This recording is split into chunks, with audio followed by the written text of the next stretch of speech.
भाग 3 ताओ ते चिंग के आत्म प्रबोधन एवं संयम के सिद्धांत। अध्याय 34 से 49।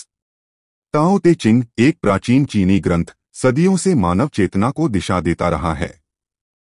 यह मात्र एक दार्शनिक पाठ नहीं, बल्कि आंतरिक शांति और सामंजस्यपूर्ण अस्तित्व के लिए एक जीवंत दर्शन है।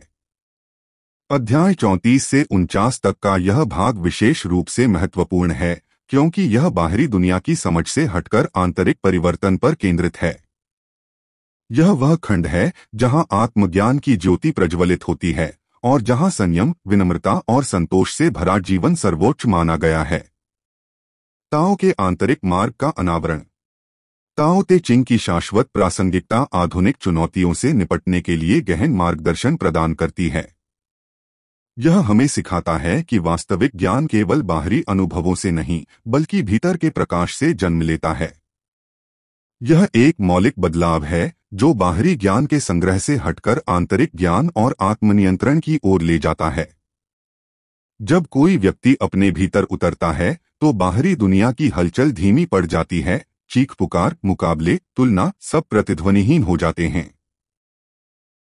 यह स्थिति बाहरी दुनिया के शोर से प्रभावित हुए बिना आंतरिक शांति की ओर ले जाती है, क्योंकि बाहरी उथल पुथल की हमारी धारणा अक्सर हमारी आंतरिक स्थिति और ध्यान पर निर्भर करती है। लाओ त्से का यह कथन कि जो दूसरों को जानता है वह ज्ञानी है, जो स्वयं को जानता है वह प्रबुद्ध है, इस आंतरिक यात्रा का आधार बनता है। यह बताता है कि बुद्धिमत्ता केवल बौद्धिक विमर्श नहीं है, बल्कि स्वयं की एक संतुलित अवस्था है जहां मन, हृदय और आत्मा सामंजस्यपूर्ण हो उठते हैं। बाहरी दुनिया की जानकारी इकट्ठा करना हमें जिज्ञासु बनाए रख सकता है, लेकिन जब यह जानकारी आत्मा में समाहित हो जाती है तो वह सच्चा आत्मज्ञान बन जाती है। यह एक ऐसी प्रक्रिया है जो हमें बाहरी दुनिया पर अत्यधिक ध्यान केंद्रित करने से हटाकर अपनी शुद्ध चेतना की ओर ले जाती है। आत्म प्रबोधन, आंतरिक ज्ञान की चमक।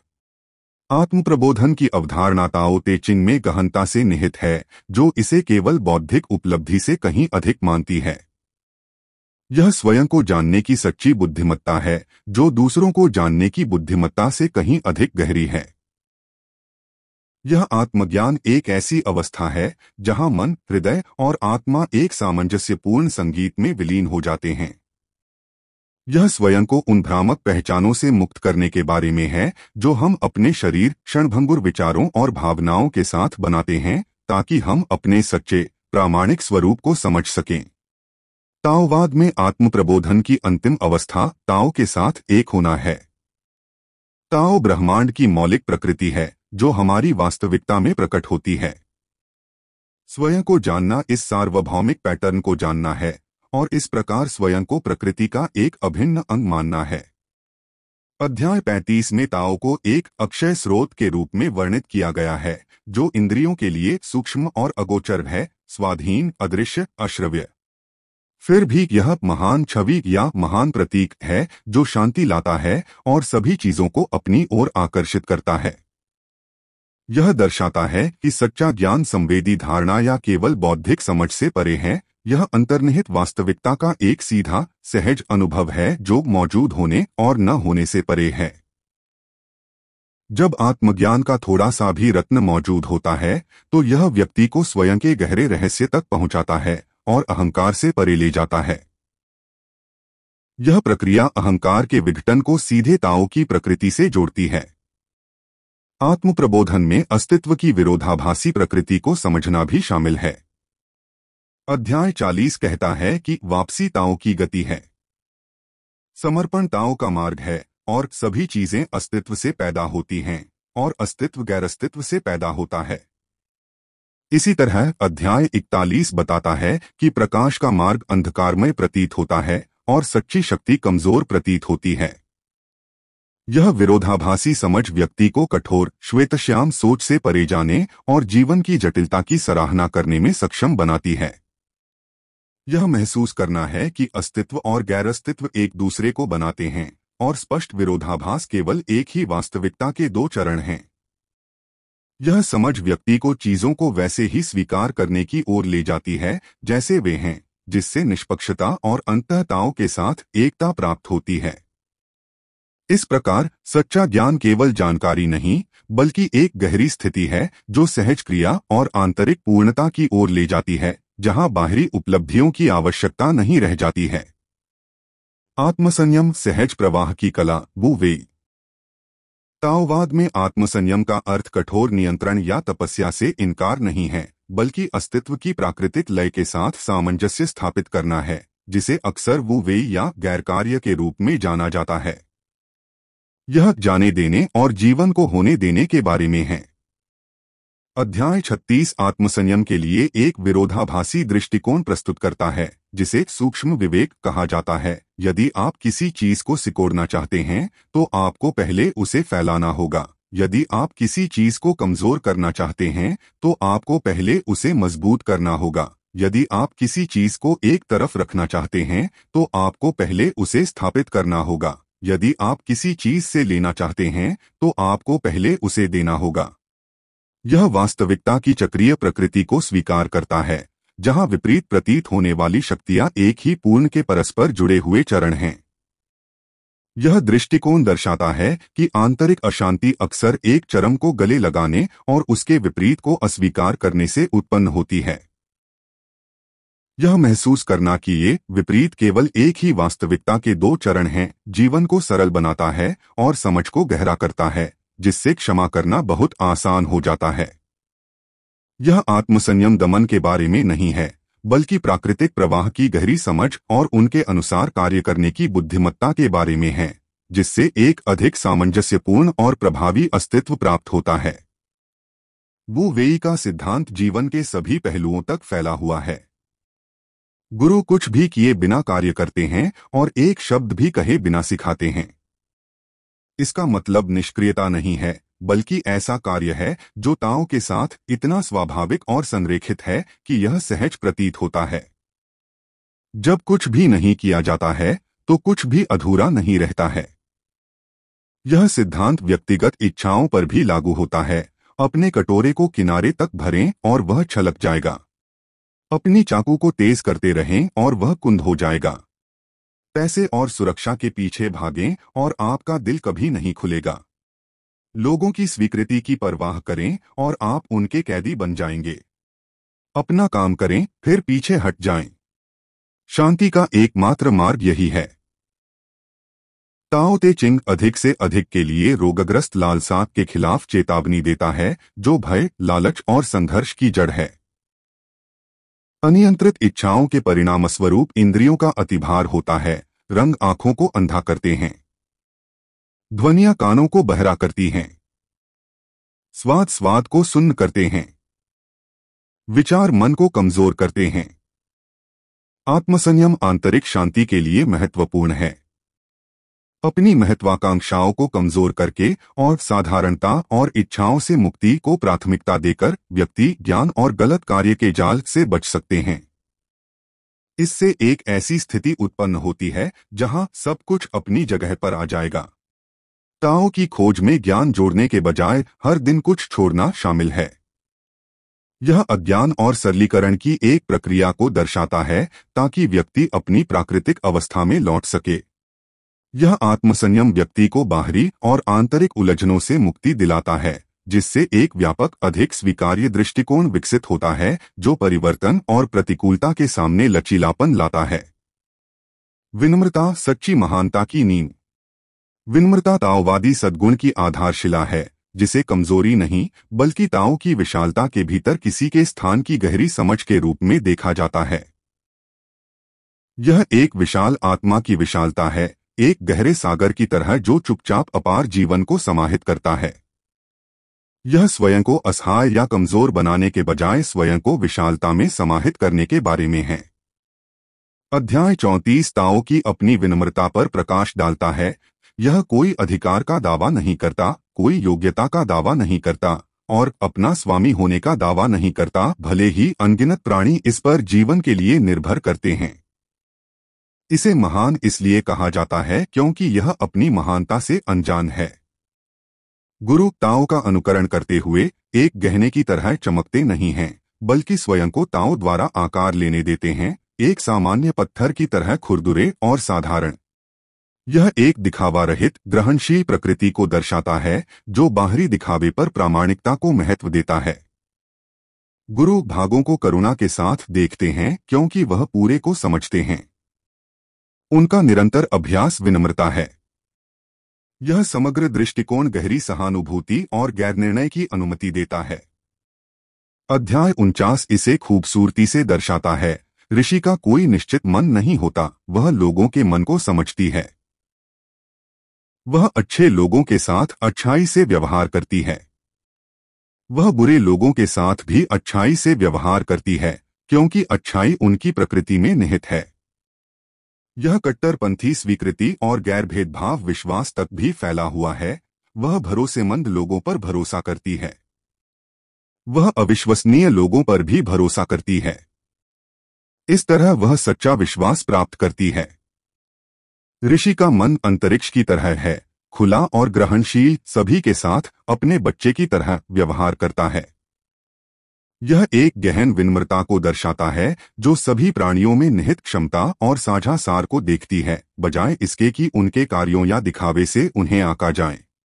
ताओ की तुलना अक्सर पानी से की जाती है जो प्रयास किए बिना पोषण करता है और उन निम्न स्थानों से संतुष्ट है जिन्हें लोग तिरस्कार करते हैं। पानी हालांकि नरम और कमजोर है, कठोर और मजबूत को हरा देता है क्योंकि कोई भी इसे प्रतिस्थापित नहीं कर सकता। यह सादृश्य ताओवादी विनम्रता को पूरी तरह से समाहित करता है। सच्ची शक्ति उपजने, लचीलेपन और सबसे निचले स्थान पर कब्जा करने से आती है, जिससे व्यक्ति बाधाओं का सीधे सामना करने के बजाय उनके चारों ओर प्रवाहित हो सके।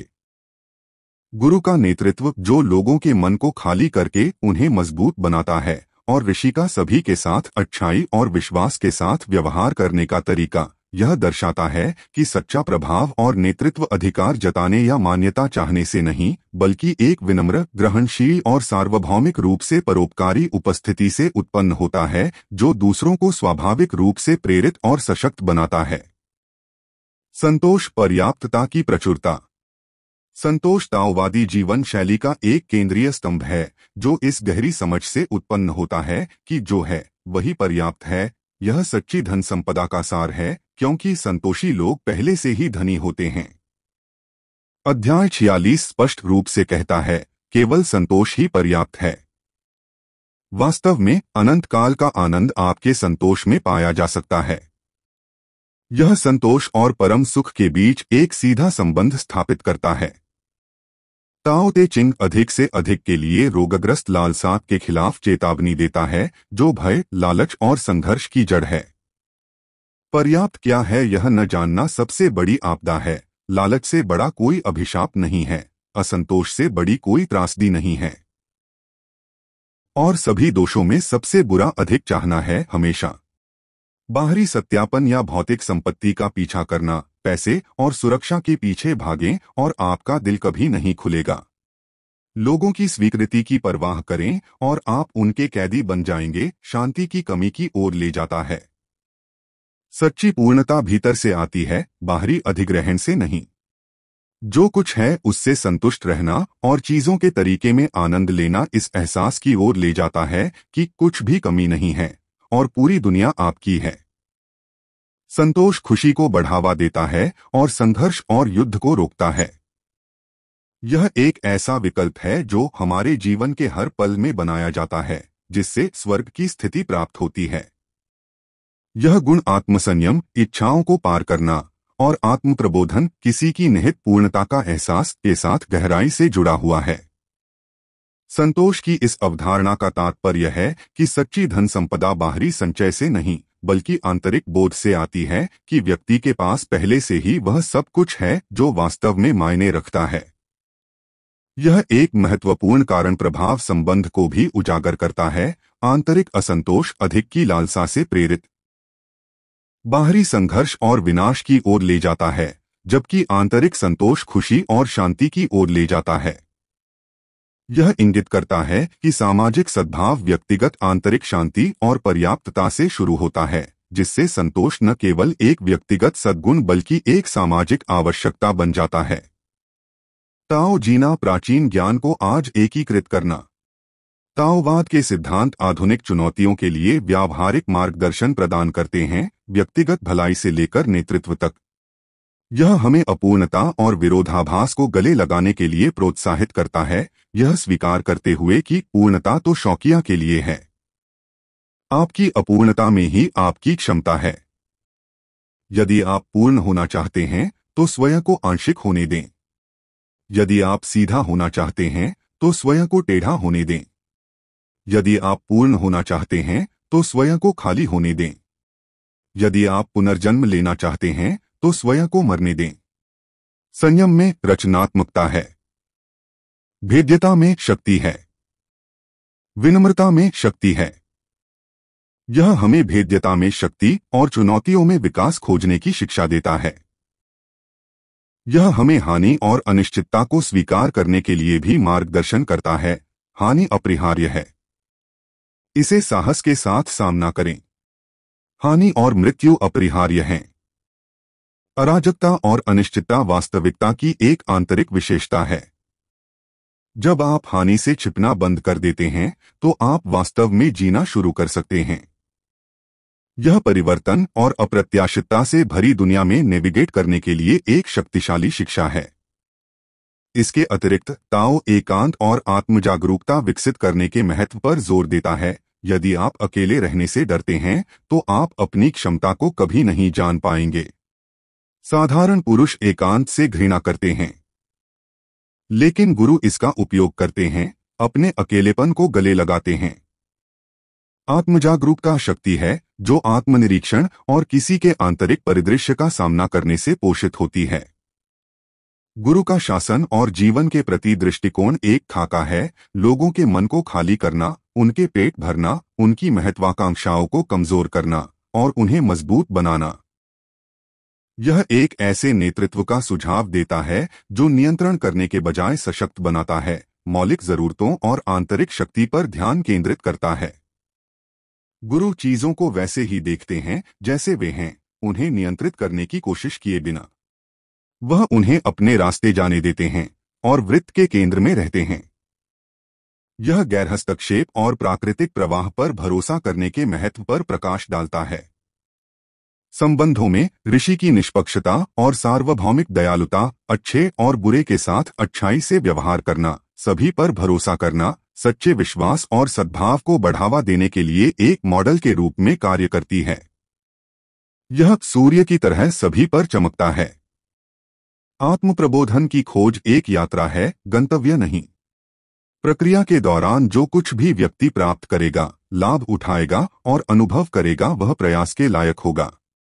इसमें परिणामों से लगाव छोड़ना, घटनाओं के प्राकृतिक अनफोल्डिंग पर भरोसा करना और अंतर्ज्ञान विकसित करना शामिल है। यह कम तनाव और चिंता, बढ़ी हुई मानसिक और भावनात्मक स्पष्टता और ताओ के साथ गहरे संबंध की ओर ले जाता है। यह दर्शाता है कि व्यक्तिगत आत्म परिवर्तन और सामूहिक भलाई एक दूसरे पर निर्भर करते हैं। यदि ऋषि सभी के साथ अच्छाई और विश्वास के साथ व्यवहार करते हैं तो यह एक सामंजस्यपूर्ण वातावरण को बढ़ावा देता है। निष्कर्ष, ताओ ते चिंग की चिरस्थायी गूंज। अध्याय 34 से 49 तक की हमारी यात्रा यह स्पष्ट करती है कि आत्म प्रबोधन, आत्मसंयम, विनम्रता और संतोष अलग थलग सद्गुण नहीं हैं, बल्कि एक सुसंगत मार्ग बनाने वाले अंतर्निहित धागे हैं जो एक समृद्ध, अधिक सामंजस्यपूर्ण जीवन की ओर ले जाते हैं। ताओ ते चिंग बाहरी दबावों और आधुनिक अस्तित्व की आंतरिक उथल-पुथल के लिए एक कालातीत प्रतिविष्ट प्रदान करता है। यह प्राचीन ज्ञान हमें अपने जीवन में इन सिद्धांतों को अपनाने के लिए आमंत्रित करता है। ताओ की यात्रा निरंतर खोज और एकीकरण की है जो सार्वभौमिक प्रवाह के साथ एक गहरा संबंध स्थापित करती है। जब हम स्वयं से श्रेष्ठ बन जाते हैं तो हमें किसी और से श्रेष्ठ होने की आवश्यकता ही नजर नहीं आती। यही ताओ द्वारा प्रदान की गई अंतिम स्वतंत्रता और पूर्णता है। यह हमें याद दिलाता है कि सच्ची शक्ति और पूर्णता बाहरी विजय में नहीं, बल्कि आंतरिक सामंजस्य और स्वयं के साथ गहरे संबंध में निहित है।